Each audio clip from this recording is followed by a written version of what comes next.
생명의 생가 이용훈 목사입니다. 오늘은 3월 1일 수요일이죠. 생가에서는 오늘부터 레위기서를 묵상을 하는데 그 첫 번째 시간입니다.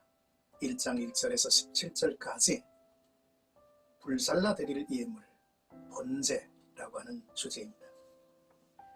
레위기의 핵심은 크게 두 가지로 1장에서 16장까지 제사장 나라 제사를 어떻게 드릴 것인가 라고 하는 주제와 또한 17장에서 27장까지 거룩한 백성, 제사장은 어떻게 살아야 하는가로 구분되어 있습니다.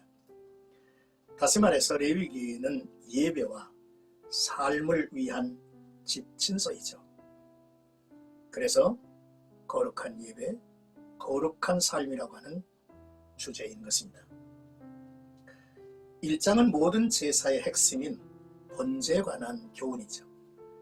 번제는 자원제로서 하나님께 대한 온전한 헌신, 하나님과의 정상적인 관계를 유지하는 데 중요한 의미를 담고 있습니다.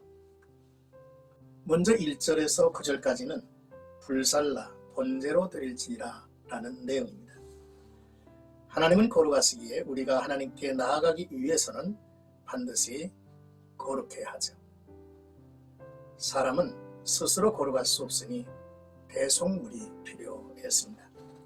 따라서 본문 2절에 소나 양을 예물, 곧 대속물로 드리라 했습니다. 가축 중에서 소나 양으로 예물을 드릴지니라.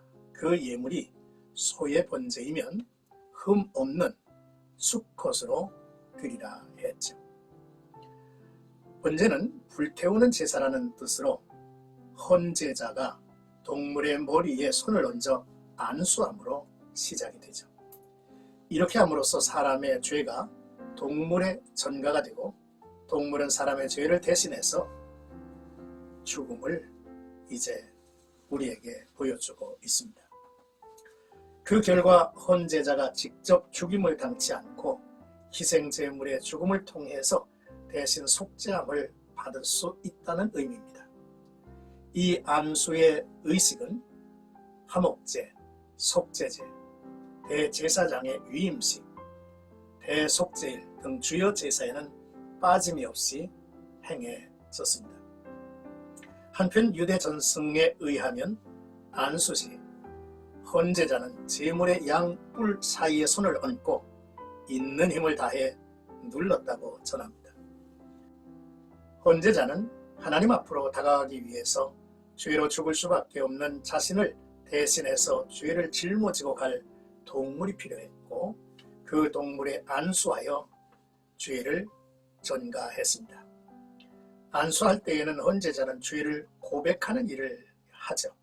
그리고 헌제자가 직접 그 동물을 죽여야만 했습니다. 가죽을 벗기고 각을 뜨라 했죠. 끔찍하고 힘든 과정을 성경이 명하는 지침에 따라 행하여야 했습니다.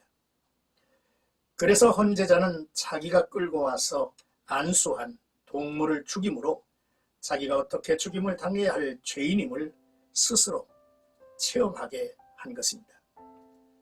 동물의 피는 제물에 남지 않도록 쏟아내야 했습니다.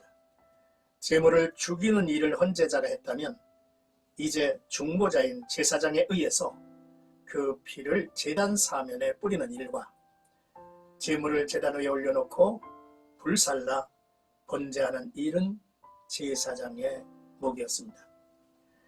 이 피 뿌리는 의식은 생명을 상징하는 피를 하나님 앞에 드림으로써 헌제자의 죄가 사함받고 또한 다시 하나님께로부터 새 생명을 얻는 데 그 의미가 있었습니다. 결국 구약시대의 피 뿌리는 의식은 하나의 예표요 모형으로서 장차 친히 제물이 됐었을 뿐 아니라 영원한 대제사장 되사 친히 자신의 피를 십자가 위에서 흘림으로써 속죄의 기능과 중생의 기능을 온전히 감당하신 그리스도의 사역을 예표한 놀라운 의미를 우리에게 보여줍니다. 그리고 마지막으로 불살라 번제로 드리라고 했는데요. 이렇게 드림으로 화제가 되는 것입니다. 이 화제는 여호와께 향기로운 냄새라 했는데 여호와 하나님은 이처럼 잔인하시고 엽기적인 그러한 분이신가? 라고 하는 질문을 하는 이들이 있습니다. 그러나 묵상해 보십시오. 이 죽임을 당한 짐승처럼 비참히 죽을 한 인생이 하나님 앞에서 죄사함받고 새로운 피조물이 되게 살아나게 한 제물이 하나님의 보호자에 상달될 때 하나님은 행복해 하셨을 것입니다. 그러므로 향기로운 냄새로 여기심은 당연한 일인 것입니다. 비참히 죽은 동물 때문에 아니라 죄와 그 죄가로 비참히 죽을 사람이 살아났으니 그렇죠. 이제 10절에서 17절까지는 번제로 드릴 다른 제물, 예물에 대해서 말씀을 하십니다. 본문 10절 이하는 번제에 드릴 다른 예물에 관한 말씀인데요. 당시의 최고의 제물은 소였죠. 소는 값이 비쌉니다. 따라서 가난한 사람들은 쉽게 드릴 수 없죠. 하나님께서는 사람의 형편과 처지를 잘 아시기에 개인의 능력에 따라서 양이나 염소나 산비둘기나 집비둘기로 드리도록 하셨습니다. 양이나 염소는 소의 번제와 그 제사 의식이 동일하죠. 그리고 산비둘기나 집비둘기를 드릴 수 있게도 했는데 이에 대한 자세한 명령도 우리에게 전해주고 있습니다. 이 단락에서 우리는 세 가지 귀한 교훈을 받죠. 첫째는 하나님께 나아갈 때에 빈손으로 나갈 수는 없다는 것이며, 둘째, 하나님은 재물의 경중에 차별을 두지 않으시는 분이라는 사실입니다. 셋째로 흠 없는 것을, 온전한 것을 하나님 앞에 드려야 한다는 것입니다. 사랑하는 생가가족 여러분, 번제의 제사는 6단계로 진행이 되죠. 그 첫째는 헌제자가 동물을 끌고 오는 것입니다. 자기가 집에서 기르는 가축 중에서 흠없는 수컷으로 이제 드려야 했죠. 두 번째 단계는 헌제자가 그 동물에 안수하고 안수를 하면서 자기의 죄를 고백함으로 심판을 받을 죄를 짐승에 전가하죠. 세 번째 단계는 헌제자가 그 짐승을 죽입니다.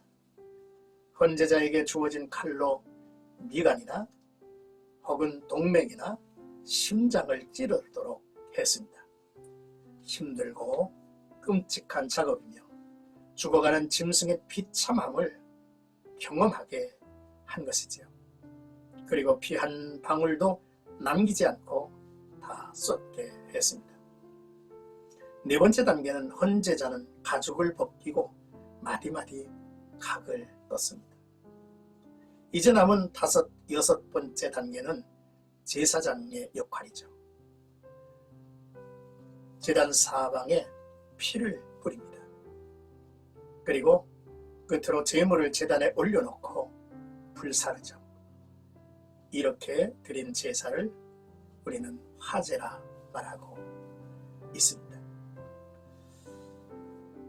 우리는 어떤 예배자인지를 살펴보지 않으시겠습니까?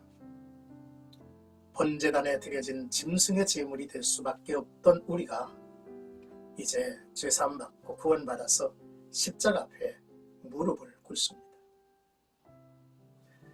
우리가 드리는 예배, 예수께서 세상 죄를 지고 가는 하나님의 어린 양으로 나를 위한 향기로운 번제물로 드려지고 있다는 사실을 우리는 깨달아야 할 것입니다. 에베소서 5장 2절을 보니까 그는 우리를 위하여 자신을 버리사 향기로운 제물과 희생 제물로 하나님께 드리셨느니라 했습니다. 요즘 우리는 사순절을 보내고 있죠. 오늘의 말씀을 묵상하면서 찬송가 150장을 펴봤습니다. 갈보리산 위에 십자가 섰으니 주가 고난을 당한 표라. 멸시천대받은 주의 십자가에 나의 마음이 끌리도다. 험한 십자가에 주가 흘린 피를 믿는 마음으로 바라보니 나를 용서하고 내 죄 사하시려고 주가 흘리신 보혈일세. 이 찬송의 가사는 한 절 한 절마다 예수 그리스도의 희생 제물을 노래하고 또 감사하는 내용이죠. 오늘 하루 나와 여러분들의 입술에 이 찬송이 온전히 담겨 있기를 주의 이름으로 축복합니다.